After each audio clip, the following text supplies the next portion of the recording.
President Moon and I are going to discuss what more we can do working together. We've had a very, very close relationship. I think our nations have become closer because of this. I know it's going to be a great meeting. Our alliance with South Korea and Japan has never been stronger than it is today. We share a commitment to creating a world where strong and independent nations honor their people, respect their sovereignty, respect the sovereignty also of other nations, and promote peace. Thank you very much, and I'd like to ask, start off President Moon to say a few words.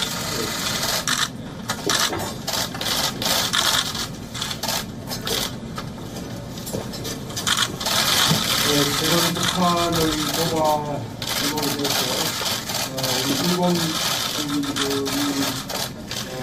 느꼈을 그런 대해서 충분히 공감합니다. 그래서 일본 국민들에게 이런 말씀을 드리겠습니다. 우리 세 나라 정상들은 지난 7월 독일의 G20 정상회의 때 최종에서 공동성명을 발표함으로써 한국과의 긴밀한 공동 기반을 확보했습니다. Nations amongst the three countries, based on which we are cooperating closely with the international community to impose the sanctions and the pressure on North Korea. And through the UN General Assembly, the three leaders have come together. We all had made speeches at the General Assembly, and also we met with leaders of the major countries at the bilateral, and we were able to enhance understanding about the sanctions, and we were also able to urge to the international community about this situation. I think this is an outcome, that meaningful outcome that the three countries have made. President Trump just talked about the executive order through which the U.S. is going to be implementing sanctions against the DPRK. And also there is a major announcement made by China to take actions on the DPRK. And I'm very confident that such moves will contribute to complete denuclearization of DPRK. In this, I'd like to extend my appreciation to President Trump. And I'd like to say that Korea will closely coordinate with the United States on this matter. Through today's meeting, I sincerely hope that there will be a display of strong trilateral leadership in coordinating our responses for the North Korean issue. And I also look forward to engaging in in-depth discussions for the solution to North Korean nuclear and missile problem. Thank you. Prime Minister Abe.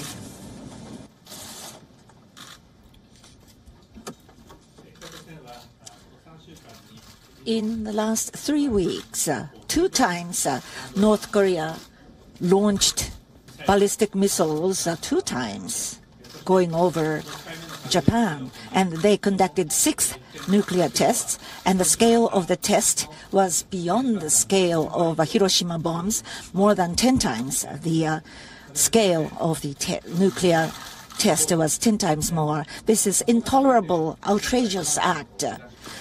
Thanks to Donald's leadership, we now have the summit meeting between Japan, U.S., and Korea. So our unity and solidarity, the strength thereof could be presented to North Korea. This meeting is indeed quite significant. I'd like to thank Donald's leadership. Recently, UN sanction was adopted unanimously, including very strict sanctions, and I'd like to thank the efforts of the UN ambassadors from the United States. And further efforts are needed. And in this context, Donald just referred to signing of the executive order, new executive order. So we are going into the new stage of pressure from the viewpoint of exercising stronger pressure, new pressures. I welcome the new sanction measures of the United States, and I'd like to offer my heartfelt support for that. Bearing in mind those measures between the 3 countries, we will have the collaboration so that we will move toward the abandoning of nuclear weapons and nuclear program by North Korea, and we'd like to lead into the next action. Thank you. Thank you very much, everybody. We are also going to be discussing trade transactions and trade deals with Japan and with South Korea, and that'll be very important, but this is something that obviously will take precedence. So thank you all very much for being here. We appreciate it. We'll see you later. Thank you. Is dialogue still possible with North Korea? Is dialogue still possible? Thank you. Thank you, guys. Thank you. Go ahead and close the door.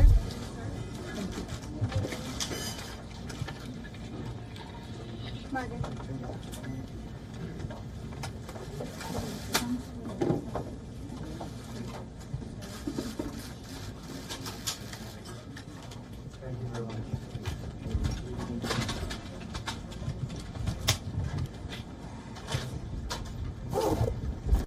That was U.S. President Donald Trump there talking, as well as South Korea's leader and Shinzo Abe from Japan, all three of them addressing and talking about the need to impose strict sanctions on North Korea. U.S. President Donald Trump also said they will talk about trade and transactions and that they are still open to dialogue that is still possible with North Korea. Certainly high up on the agenda this after North Korea has tested intercontinental ballistic missiles as well as the most recent hydrogen bomb. Let's go straight now over to our newsroom where we're joined by Palki Sharma Upadhyay, tracking the very latest, a very critical meeting, very important announcement coming at the UNGA in New York with the trilateral between U.S., South Korea and Japan. Trump certainly taking strong measures there. Palki? He's talking about taking strong measures. He hasn't taken. That's Trump for you.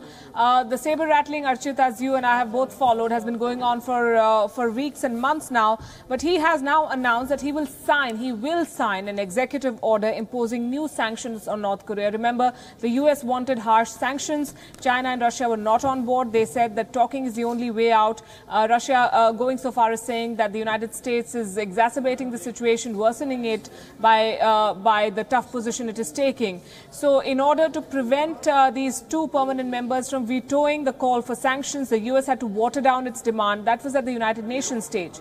Trump, in his capacity as the president of the U.S., has now said that he will sign an executive order imposing new sanctions on North Korea. And he's being supported, as you saw in those pictures, by his allies, both Japan and South Korea. Shinzo Abe and Moon Jae-in, the South Korean president, were there and both weighed in on why it is the need of the hour to teach a lesson to North Korea to take corrective and punitive action against Pyongyang.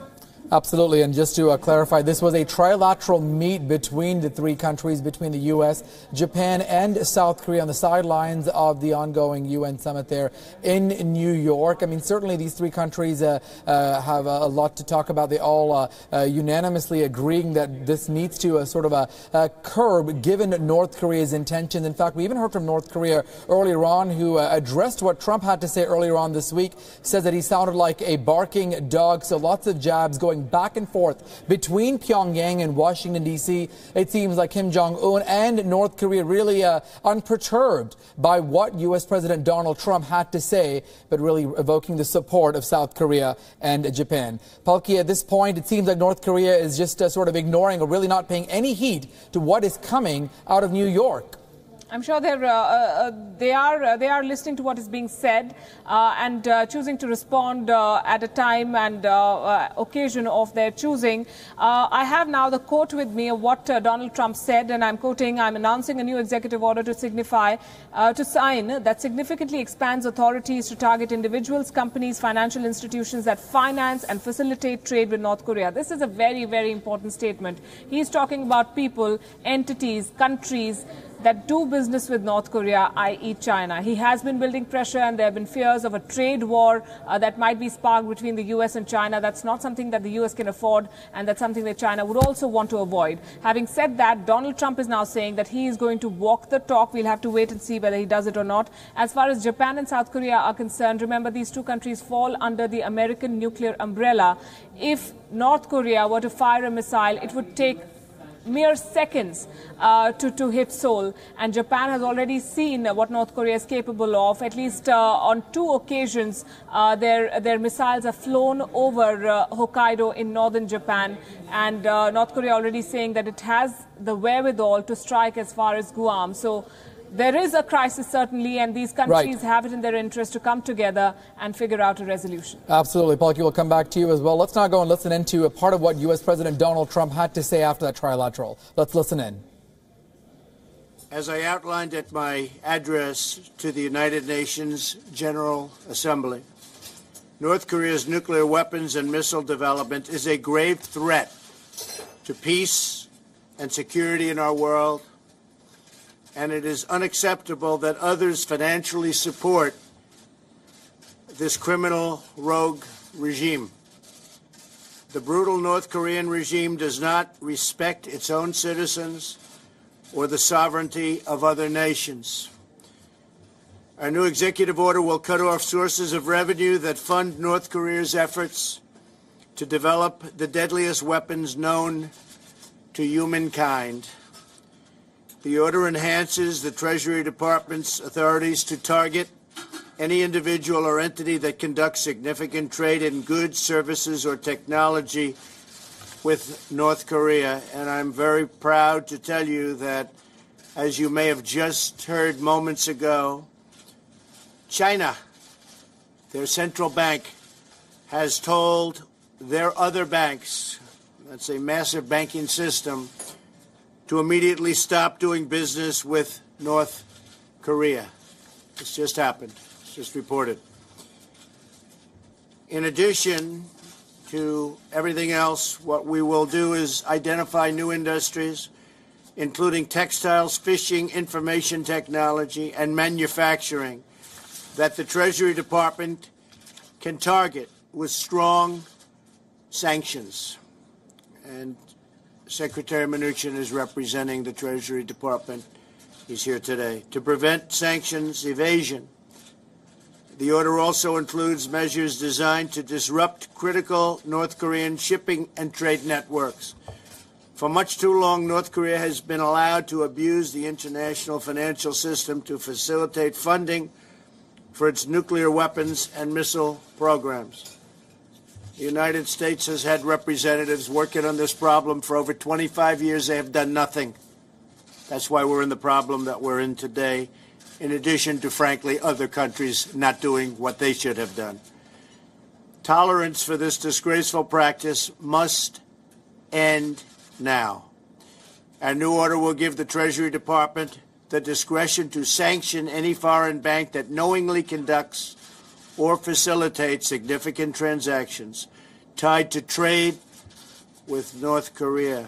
And again, I want to just say and thank President Xi of China for the very bold move he made today. That was a somewhat unexpected move, and we appreciate it. New authority in this area applies to any activity that occurs following my signature on the executive order, which I have actually just signed. Foreign banks will face a clear choice: do business with the United States or facilitate trade with the lawless regime in North Korea, and they won't have so much trade. This new order provides us with powerful new tools, but I want to be clear, the order targets only one country, and that country is North Korea. The regime can no longer count on others to facilitate its trade and banking activities. Many countries are working with us to increase economic and diplomatic pressure on North Korea, but I continue to call on all those responsible nations to enforce and implement UN sanctions and impose their own measures like the ones I am announcing today. I must tell you that this is a complete denuclearization of North Korea that we seek. Cannot have this as a world body any longer. In just a few minutes, Prime Minister Abe, President Moon, and I are going to discuss what more we can do working together. We've had a very, very close relationship. I think our nations have become closer because of this. I know it's going to be a great meeting. Our alliance with South Korea and Japan has never been stronger than it is today. We share a commitment to creating a world where strong and independent nations honor their people, respect their sovereignty, respect the sovereignty also of other nations, and promote peace. Thank you very much, and I'd like to ask to start off President Moon to say a few words, please. All right, let's now bring in strategic expert Madhav Nallapa joining us now to get perspective on this story. Madhav, thanks for joining us tonight. We appreciate your insights. When it comes to U.S. President Donald Trump, I mean, how could this impact China as well as Russia when it comes to these limitations as part of his new executive order that he plans to implement? Well, the key word is knowingly. And the problem is that over the last 15 years, the North Koreans have created an underground economy. You know, if you block the main arteries that are formal, and they've created an entire capillary system which is based on cash. Now you have, for example, the Hawala network. The U.S. has been trying to disrupt or discover aspects of the Hawala network for 30 years and has completely failed to do so because it's done by word of mouth and it's done by cash. So that's how the North Korean program is being funded, by word of mouth and by cash. And I'm sorry to say these sanctions are going to be as empty of results as the earlier sanctions for the last 25 years. All right, Madhav, I appreciate your insights. Let me bring back Palki Sharma Upadhyay back into the discussion. Palki, you know, all of this is very interesting in the backdrop of the timing of the UNG. Of course, this trilateral taking place on the sidelines between the U.S., Japan and South Korea. China, in fact, expected to take the podium later on. Very interesting there. How could China perhaps possibly be impacted by this move that Donald Trump has now announced? Well, he has mentioned China, and he said that China has told its central bank to stop doing business with North Korea. That's huge.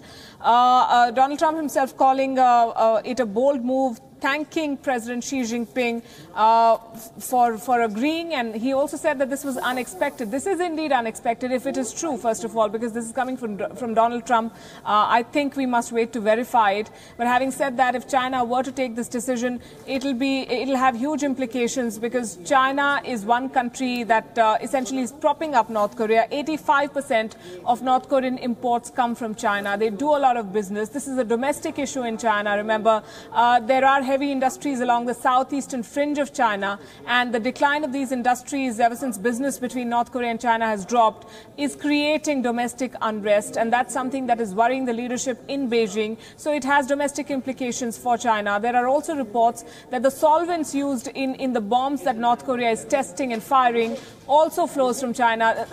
These two countries are really close, and if China were to pull the plug or put more pressure on North Korea, that would be something. Absolutely. In fact, just to recap as well, Japan's Prime Minister calling the North Korea's missile test something that is intolerable and outrageous. Shinzo Abe also praising the leadership of U.S. President Donald Trump on the issue against North Korea. Of course, we heard from Donald Trump. He said that more of the other countries need to do more to denounce the nuclearization, the ambitions of North Korea. Palki, when it comes to that, I mean, certainly Trump took an interesting timing, an interesting stage to push for more against North Korea, given that so many world leaders are there. Something that he talked about earlier this week. Of course, North Korea is sort of ridiculing that, saying that they feel sorry for Trump's aides taking a jab at him, but certainly they are listening in, perhaps not paying heed, though. Well, he called him a rocket man. On multiple platforms, it has been observed that this is characteristic Trump and not typical at all of a leader of a state, not diplomatic language at all, but that's what Trump chose to do, and that's what he did. And now he's used this platform to perhaps go out and tell the world. This also plays out, is a message to his domestic constituency that he's a tough leader and he is going to take action when the need arises. Having said that, how much can America really do, and what have these sanctions achieved in the past, Archit? Precious little. Right. North Korea is looking at countries like Libya, countries like Iran, which gave up their nuclear weapons programs under pressure, under all sorts of threats, under the pressure of sanctions. They came to the negotiating table and gave up their weapons. What happened to them? Iran is looking at a deal which we do not know how long America is going to honor. Libya saw a regime collapse. So of course, Kim Jong-un, keeping into mind all these developments and the fate of various other world leaders as he does business with America, he's made it very, very clear that what he wants is to sit across the table from the American leadership and discuss. That's not something that America says it's ready to do. It's looking at other options and has said repeatedly that all options are on the table. All right. Of course, we're going to continue tracking the story. I also want to paraphrase really quickly what we had. I'm announcing a new executive order to sign significantly that expands the authority for those companies, individuals, and financial institutions that finance and facilitate trade with North Korea. It's what we heard from U.S. President Donald Trump on the sidelines of the UNGA with that trilateral. India's External Affairs Minister, Sushma Swaraj, also castigating Pakistan that without naming it, Swaraj said it is a horror of terrorism